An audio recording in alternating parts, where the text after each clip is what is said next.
Welcome to the show. It is the day for a love topics panel, and today we're talking about Latino stereotypes. I actually thought of this idea because one of my guests wrote something on Facebook. I love her Facebook. I read all her. She's one of my favorite people. You know on Facebook how you can favorite people so it shows up on the top of your newsfeed. She's one of my favorite people. She's one of the starred people because I love everything she says on Facebook. She's sometimes controversial, always opinionated, and always honest, and that's why I love her. So she actually mentioned something about a Latino stereotype, and it just gave me the idea for the show because we've all been there. We've all suffered at the hands of a Latino stereotype. I, for example, have been accused of loving plátanos more than my own family. I mean, Dominicans and their plátanos, man. And let me tell you, I haven't had a plátano since I went to my mother's house last weekend. She made me a salami mango. Hello. But you know what? Before that, I hadn't eaten a plátano in like 3 months. I don't even know how to make mango. For those of you who don't know what mango is, it is plátanos. You peel them, you put them in a pot, you boil it, you put some salt, it gets soft, you mash it. Mango. I don't know how to make it though. I don't know how to make it. I think you just said it. I don't know how to make it. So, today we have two awesome guests. Linda Nieves Pao is a producer and writer with works including 2014 Stereotypically Me and the groundbreaking award-winning play Yo Soy Latina. She recently partnered actually with Orgullosa, who the great organization, to write and direct the Nueva Latina monologues, and she's also writing a TV pilot, which makes me really excited because everything she does is amazing. And then I have Alex Carabaño. He is a New York City stand-up comedian and the co-owner of V-Spot in New York City. It's a Latin vegan restaurant. Talk about anti-stereotype. A Latin vegan restaurant in Brooklyn, and they actually opened a new location in the East Village. So congrats on that. That's pretty cool. Wow. So so before we even get into the platanoness of my life, I just I want to give the phone number out. You can give me a call if you have any comments or questions, and you want to join the conversation tonight. 888-411-7242. That's 888-411-7242. And I actually Googled Latina. But it's, I don't know, you know how when you Google, a word, it depends on if you're signed in or not signed in. I remember one time Googling the word Latina, and all I saw was boobies and booty. I must have went to porn. It's really It was like porn. Yeah, it's just another word for porn. Right. But now it's a little different because there's so many brands that have come out. So like now when you go to videos, like Flama comes out. And Flama does a lot of videos, and it's a Flama. Y'all don't know what Flama is? No, I do. No, but everybody looked at me like I was It crazy. sounds like flan, but better. Like, yo, put that Flan. flan on. That comes with the cherries. When you Google Latina now and you go to the video section, a lot of videos of Flama come out because, they're a huge popular site and they're, Latino focused. Then there's like every website now has a Latina version. There's Parents Latina. There's true. Pop Sugar Latina. There's Glam Latina. There's Cosmopolitan for Latina. Yeah. So when I actually searched the Google images, a lot of those showed up on the first page. So, power to the people. We ain't porn stars. It's good. I think it's good. Progress. Yeah.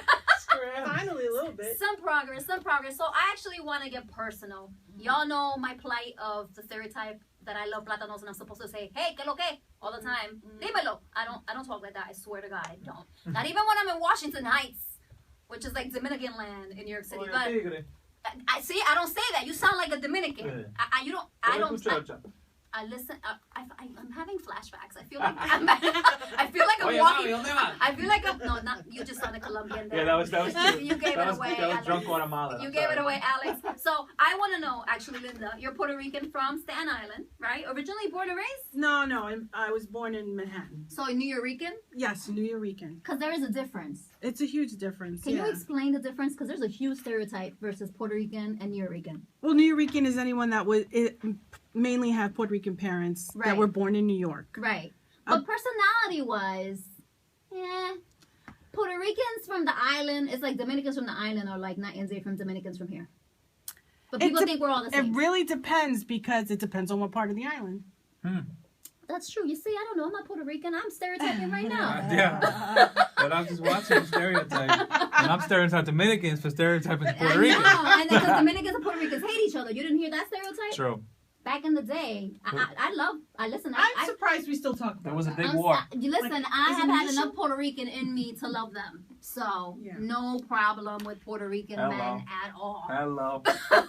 And a Colombian, too. I'm not going to lie. I'm like the United Nations in the bedroom. So I actually I wanted no, that's not true because I've never had sex with a black guy. Anyway, Linda, who has had sex with a black guy because you're married to. What are some stereotypes that you've actually heard about the New Yorican or Puerto Rican culture? That we could be a little ghetto. Yeah, that's true. I've heard that. Which I don't agree with. It depends, sometimes some of us don't speak Spanish. True. And that's a huge problem for some Puerto Ricans on the island that, they think it's an important thing. I get it. I just didn't grow up speaking Spanish, so. So is that okay, because stereotypes, they say, are based on some type of truth, right? So do you feel like the majority of Puerto Ricans that are New Yorican, there's more that don't speak Spanish versus those that do speak Spanish? There's a lot, but I wouldn't say. And not the majority, so you can't, Yeah, I can't, I think it would be, I don't know what the percentage is, to be honest with you, but I think it's not a thing where New Yorkers only speak English. Right. I'm sure some people grew up where they had to learn Spanish for their parents. And the abuelos from the island, right. A lot don't, though. Like, from my experience, I'm from Brooklyn, a lot of Puerto Ricans there. I was like the white boy. Meanwhile, I spoke more English than speaking Spanish than they did. And that was the majority. But like you said, there's some who know a little. Well, it's like most Dominican, and then it's generational, right? Because I'm first generation. My mom and my dad were born in the Dominican Republic. I don't know. I never know the term. That means I'm first generation. I'm terrible at anything like that. You were born here. Yeah, I was born here. Yeah. So I'm first generation. All right. I just want to make it clear. I'm not good at this stuff, people. I talk about love. So I'm first generation. And of course, like my mother and my father didn't know English. So the first language that I learned to speak was Spanish. And that's the same for all my cousins and everyone that I know that's Dominican that's first generation. But then I know, and I struggle with this, when I have kids, they're going to be second generation, and I speak way more English than I do Spanish. I usually just speak Spanish to my mom and to people who don't know how to speak English. Right? It's like, oh, you don't understand? Oh, okay, déjame explicártelo, right? So then I have to do it. But, it does worry me that my kids won't be speaking any Spanish or won't understand it if my mother's still around when I have children, because I'll have to communicate with her, but not necessarily be fluent.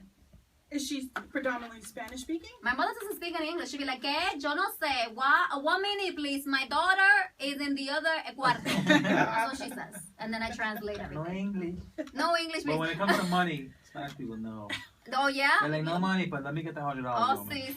Alex, you're Colombian. What are some stereotypes that you have heard about being Colombian? Oh, my God. Obviously, cocaine. Right. Everybody what about cocaine? You sell it or you sniff it? Neither, because I'm hyper as shit. And I'm going to be like, I'm already hyper. I cannot mess with that. Coffee as well gets me hyper. I don't mess with that. Fuck sweet tea. You don't drink? Oh, tea. Mijo, the coffee. No, it's a new type of tea. P-H-U-C-K. It's a great tea. No, what else? Colombian stereotype. Oh, everybody knows how to dance. Everybody's a salsero. But that's a Latino stereotype, period. Unless you're Mexican, because Mexicans can't dance. Stereotype. I'm not a bad dancer. I got Mexicans, the rhythm. But... if you know how to dance, give me a call. 888-411-7242. 888-411-7242. So drunk. I lived in Los Angeles.